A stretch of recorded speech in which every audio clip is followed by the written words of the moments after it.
everybody, what's going on? Thanks for swinging by. I sure do appreciate it. If this is your first time with the channel, my name is Mark. Oh, hi Mark. Welcome to Fit and Fire. Let's get into this video. This time we're going to be talking about the iconic MP5, specifically looking at the Zenith ZF5. This is a pretty good rendition, clone, as you would say, of the MP5. We'll be talking about this in this video and talking about the history. But my question to you guys is the MP5, as Ian McCullum would say, the best SMG, PDW, PCC, whatever you want to call it, that has ever been produced? He seems to believe so, and I would love to hear what you guys have to say. Sound off in the comment section down below. If you haven't already considered subscribing to the channel, I'd appreciate you guys doing that. Likes, comments, shares, all of that type of stuff is one of the best ways that you can support the channel. But if you guys are interested in supporting the channel in other ways, let's look at our sponsor for this video. All right, guys, you know that I'm not going to do an ad read unless I like, and most importantly, use the product, which is why today's sponsor is Vertex. I've been a longtime fan of the cutback tactical pants that I've worn through many workouts, competitions, training courses, and just everyday wear since 2020. Vertex now has the Defiant jeans that is not only a new favorite of mine, but also my camera guy and podcast co-host, Hefe Actual. But hands down, my new favorite go-to is the Delta Stretch 2.1 pants due to its common appearance, yet rugged construction, awesome for work or play. Vertex is also known for their EDC fanny packs, backpacks, and gloves. The Assault 2.0 gloves are the ones that I'm absolutely loving at the range right now. Take 15% off your entire order by using code FITANDFIRE. You heard me correct, 15% off when you use the code FITNFIRE at checkout. It's a great way to tell Vertex I sent you while getting some great gear. Link and code in the pinned comment. Go check it out. All right, so thanks for bearing with me on that. I do love Vertex. I'm wearing their jeans right now, not that you can see, but I regularly wear their pants and appreciate them supporting the channel. Okay, so let's get back into the MP5. I think that this is perfectly timed because we're at that time of year where we're getting closer and closer to Christmas, and this firearm was featured in the greatest Christmas movie of all time. We are talking about Die Hard. But with that being said, let's talk about the history of the MP5 real quick. It started off as Project 64 in 1964 by HK. They wanted to get themselves into the SMG sector of the market to go after government and law enforcement contracts for a pistol caliber submachine gun. And essentially they didn't want to start from the ground up and develop something brand new. They decided to look around to see what they had, and the G3 was something they thought that they could adapt into a pistol caliber by just reducing it down into something smaller. And that's essentially what they ended up doing. That's how we end up with the MP5. And this was actually something that was ahead of its time, because in 1964, most of the SMGs are going to be a blowback design that usually, not always, but usually fired from the open bolt position.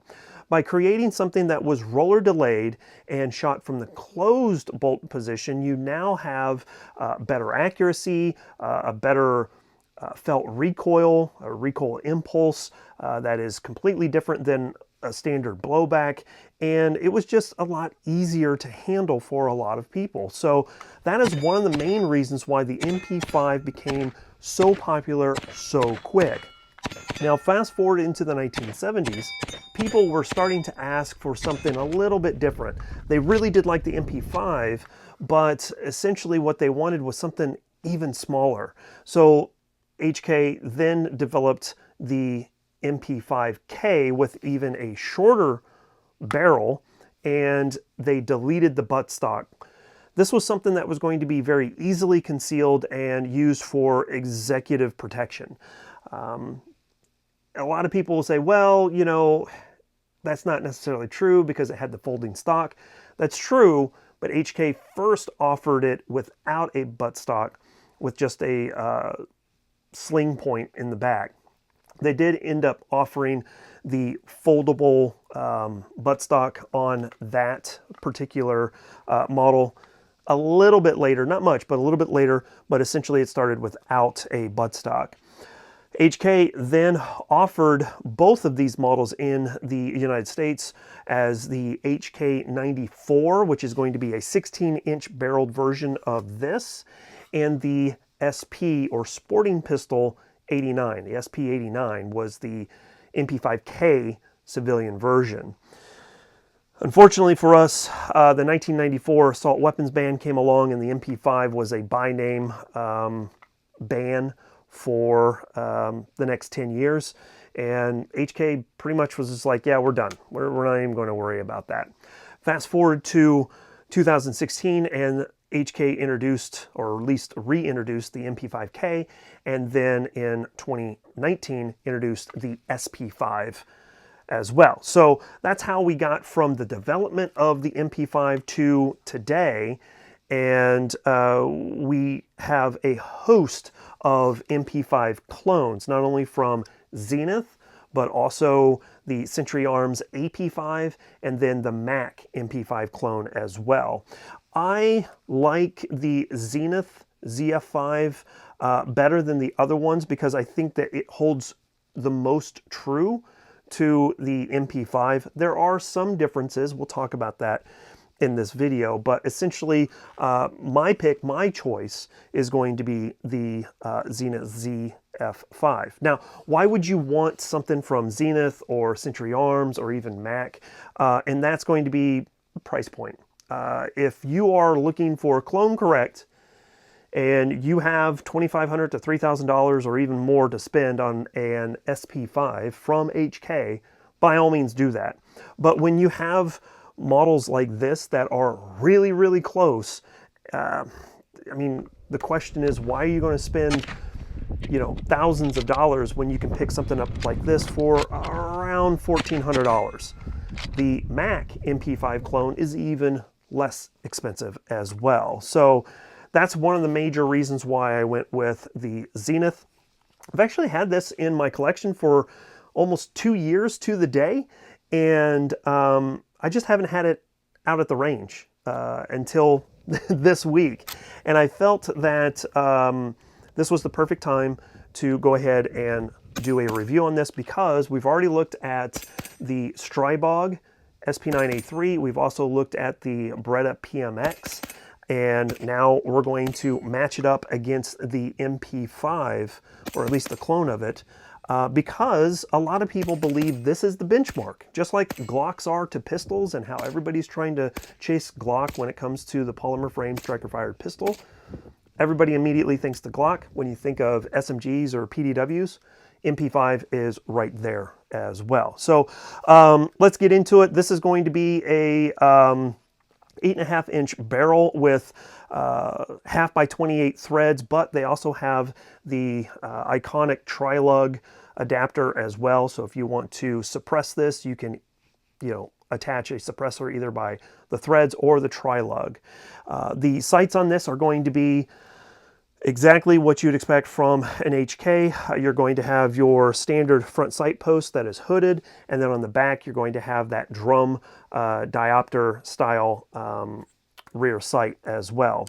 I have added a pick section to this. This is a pick section from Zenith to be able to add a red dot, and I actually like this one a little bit better. I've handled some MP5s at other events like GunCon that TGC puts on, and I've seen other examples of this pick section that extends closer to the locking position for your op rod, and I've actually pinched my thumb on that little space right there on other examples.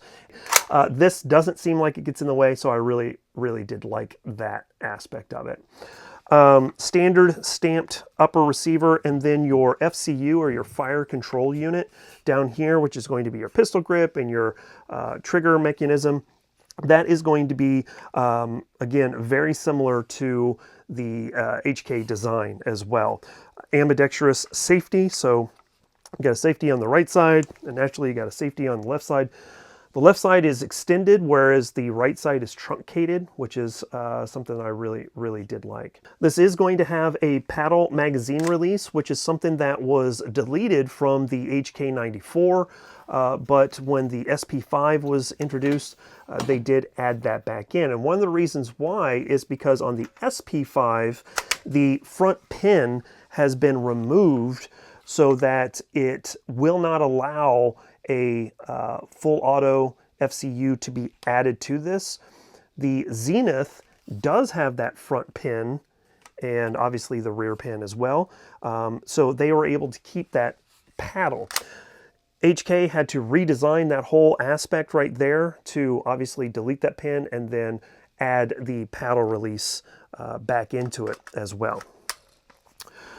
Trigger on this is going to be pretty clunky, so let's go ahead and check to make sure that everything is clear and good to go, and we are good. It is going to be what you would expect from an MP5, to be frankly honest with you. So a lot of take up and just kind of a little bit of a rolling brake, and then your reset is all the way back, and then pull it again. It is, it's pretty much a freaking 7-pound trigger. So a little bit heavier than what I'm used to, but to be honest with you, I didn't see that it was that big of a deal at the end of the day. As you can see, I have added an SP Tactical MP5 brace to this that is able to be folded, and it clears the ejection port so you can operate this one-handed and shoot it folded as well. I do like the SP Tactical brace in this configuration for a couple of different reasons. Number one is it does have this cutout or this angled portion up here that keeps the geometry of a standard MP5 buttstock. It also has a sling swivel on the left side, so you can attach a QD sling right there, as well as your sling point up front, like a traditional MP5 as well. So this is how I have it configured, and my question to you guys is, what would you like to see? I would love to upgrade this, you know, change out the handguard and do something a little bit different. A good friend of mine, the Angel of Verdun, she has a Form 1 version of this. It's an actual SP5, and she's got all the different bells and whistles added to it, and I'd like to get something close to that, but obviously not break the bank as well. The things that I love about this is that it's iconic. You know, it is the MP5. I really do like the placement of the safety lever here. I can get to it with my small Doug Flutie hands, and it feels right. That roller delayed operating system gives you a really nice gentle kind of delayed push against to you when you're shooting this, as opposed to a blowback design. So that's something I really do enjoy about it as well. The downside to it is the fact that this is still kind of based in the 1960s. Yes, we have aftermarket support. Obviously, I have a pick section here that allows me to add a red dot, but look how high this red dot sits on top of this setup here. It took me forever to get this zeroed, because even with the red dot kind of zeroed for another firearm, it was just so high that I had to crank it way down. So you are at a very high chin well just to get in behind this thing, and that's a downside to it. Whereas looking at the CZ Scorpion or the Beretta PMX or the Strybog, you already have a Picatinny section integrated into the upper receiver. In addition to that, handguards, there's not a lot of space out here, so adding a M-LOK handguard is feasible. You can do that, no problem, but again, that's going to be an additional cost, whereas a lot of the other examples, such as the Strybog or even the MPX, already has the ability to attach lights, lasers, or whatever else you need on here. So that is kind of one of the things that is a huge downside to the MP5 is You go out, you get an MP5, you get an SP5, whatever you decide to do, and then you're going to have to spend even more money to upgrade it just to be able to add a red dot if you don't want to use irons. Sure, you can use irons, no problem there, but at the end of the day, a lot of people are going to want a red dot. A lot of people are going to want at least the flashlight to be added as well, especially if this is going to be used as a home defense weapon. So there is that. Shooting experience has been flawless. 300 rounds on my initial trip to the range, and I had a whole 0 issues with this, and that was to include shooting a magazine that was just a mixture of a whole bunch of different things, whether it be steel cased or personal defense or just standard 115 grain brass. I had 0 issues with that particular magazine as well. I just threw those into one mag and ran it, and it did just fine. So very, very happy with that aspect of it. So what's next? I do have a suppressor in jail that I'm going to be using for these PDWs. So we will be able to shoot all 3 of them that we've looked at so far, side by side, suppressed, to give you guys an idea of what it's like. Whether it's roller delayed or blowback, you'll be able to see how these match up. So there's a rundown of the MP5. This has been a lot of fun to finally get it out to the range.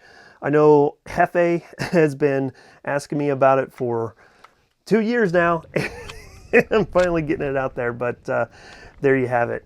I did want to take just a real quick second to say a huge thanks to my homie who got me set up with this EOTech.